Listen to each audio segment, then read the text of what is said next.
కేవలం 36 గంటలుంది. కురుక్షేత్ర మహాసంగ్రామం. ఈరోజు జరగబోతా ఉన్న ఎన్నికలు కేవలం ఎమ్మెల్యేలను, కేవలం ఎంపీలను ఎన్నుకునేందుకు మాత్రమే జరగబోతా ఉన్న ఎన్నికలు కానే కావు.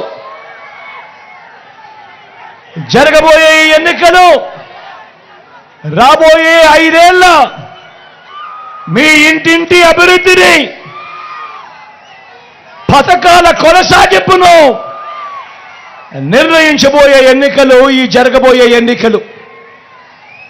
ఈ ఎన్నికల్లో మీరు జగన్కు ఓటు వేస్తే పథకాలన్నీ కొనసాగింపు, ఇంటింటి అభివృద్ధి. అదే పొరపాటున చంద్రబాబుకు ఓటు వేస్తే, పొరపాటున చంద్రబాబు కూటమికి ఓటు వేస్తే, పొరపాటున చంద్రబాబు కూటమికి ఓటు వేస్తే పథకాలన్నీ ముగింపు, మళ్ళీ మోసపోవటమే. ప్రతి ఒక్కరూ కూడా గుర్తుపెట్టుకోమని కోరుతా ఉన్నా. ఇదే చంద్రబాబు గత చరిత్ర చెబుతా ఉన్న సత్యం.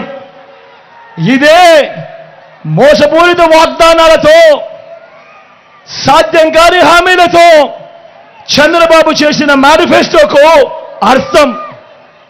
ప్రతి ఒక్కరూ కూడా గుర్తుపెట్టుకోమని కోరుతా ఉన్నా.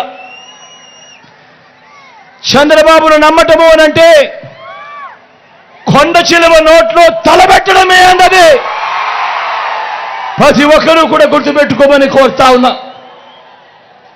ఈరోజు నేను మీ అందరికీ కూడా ఈ 59 నెలల కాలంలో మీ బిడ్డ గతంలో ఎప్పుడూ జరగని విధంగా, ఈ రాష్ట్రంలో ఎప్పుడూ చూడని విధంగా మీ బిడ్డ ఈ 59 నెలల కాలంలో మీ బిడ్డ ఏం చేశాడు, మీ బిడ్డ ఏమేం పథకాలు తీసుకొచ్చాడు, మీ బిడ్డ ఏమేం మార్పులు తీసుకొచ్చాడు అని మీ అందరితో కూడా పంచుకుంటాను. మిమ్మల్ని అందరినీ కూడా ఆలోచన చేయమని కోరుతా ఉన్నాడు మీ బిడ్డ. గతంలో ఎప్పుడూ జరగని విధంగా, రాష్ట్ర చరిత్రలో ఎప్పుడూ చూడని విధంగా మీ బిడ్డ మొట్టమొదటిసారిగా నా అక్క చెల్లెమ్మల గురించి పట్టించుకున్న పరిస్థితులు గతంలో లేవు.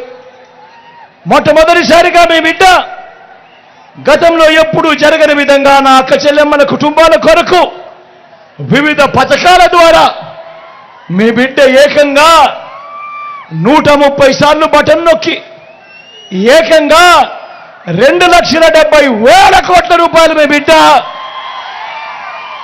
ఎటువంటి లజ్జాలు లేకుండా, ఎటువంటి వివక్ష లేకుండా నేరుగా మీ బిడ్డ బటన్ నొక్కడం, నా అక్క చెల్లెమ్మల కుటుంబాల ఖాతాలకు, నా అక్క చెల్లెమ్మల కుటుంబాల చేతికి నేరుగా వెళ్ళిపోవడం. నేను అడుగుతా ఉన్నాను, మీ బిడ్డ పాలనలో కాక గతంలో ఎప్పుడైనా కూడా ఈ మాదిరిగా బటన్లు నొక్కడము, ఈ మాదిరిగా నా అక్క చెల్లెమ్మల కుటుంబాల ఖాతాలకు నేరుగా వెళ్ళిపోవడము గతంలో ఎప్పుడైనా జరిగిందా అని అడుగుతా ఉన్నాడు మీ బిడ్డ. అన్న జరిగిందా? అక్క జరిగిందా? అన్న జరిగిందా? చెల్లెమ్మ జరిగిందా? అన్న గతంలో ఎప్పుడైనా జరిగిందా? అక్క గతంలో ఎప్పుడైనా జరిగిందా?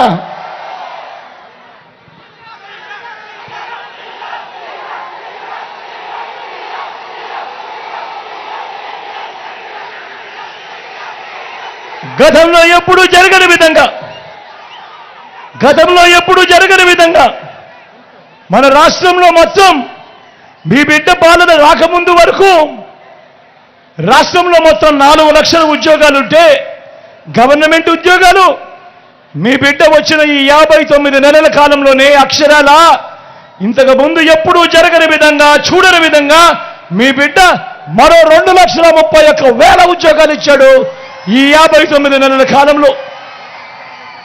మన పిల్లలే మన పిల్లలే ఈరోజు గ్రామ సచివాలయాలలో ఏకంగా 1,35,000 మంది కనిపిస్తారు.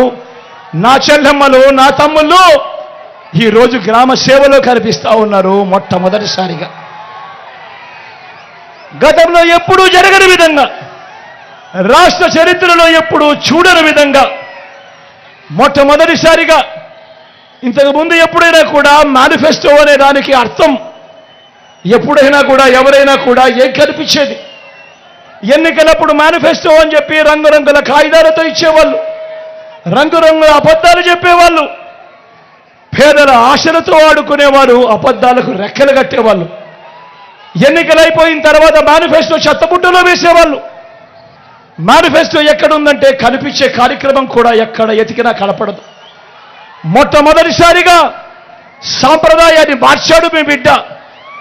ఎన్నికల మేనిఫెస్టోను ఒక భగవద్గీతగా, ఒక బైబిల్గా, ఒక ఖురాన్గా భావిస్తూ ఎన్నికల మేనిఫెస్టోలో చెప్పినవి ఏకంగా 99% హామీలను అమలు చేసి మీ బిడ్డ నా అక్క చెల్లెమ్మల కుటుంబాలకే పంపిస్తా ఉన్నాడు. ఆ చిక్కడి చిరునవ్వుల మధ్య అక్క చెల్లెమ్మలని అడుగుతా ఉన్నాడు, అక్క ఇదిగో మీ అన్న మేనిఫెస్టో, ఇదిగో మీ తమ్ముడు మేనిఫెస్టో, పథకాలన్నీ కూడా జరిగాయా లేదా అన్నది మీరే టిక్కు పెట్టండి అక్క అని చెప్పి మొట్టమొదటిసారిగా సాంప్రదాయాన్ని మారుస్తూ ఎన్నికల మేనిఫెస్టో అంటే విశ్వసనీయత తీసుకొచ్చిన వ్యక్తి, విశ్వసనీయత తీసుకొచ్చిన పాలన ఈ 59 నెలల కాలంలోనే జరిగిన మాట వాస్తవం కాదా అని అడుగుతా ఉన్నాడు మీ బిడ్డ. ఇవాళ నేను మీ అందరితో కూడా ఇప్పుడు కొన్ని పథకాలు గడగడ గడగడ మచ్చుకు కొన్ని పథకాలు చెబుతాను. మీరే ఆలోచన చేయండి. గతంలో ఎప్పుడైనా ఈ పథకాలు ఉన్నాయా? గతంలో ఎప్పుడైనా ఈ పథకాలు ఎవరైనా చూశారా? గతంలో ఎప్పుడైనా ఈ పథకాలు ఎవరైనా చేశారా అన్నది మీరే ఆలోచన చేయమని కోరుతా ఉన్నా. గతంలో ఎప్పుడు చూడని విధంగా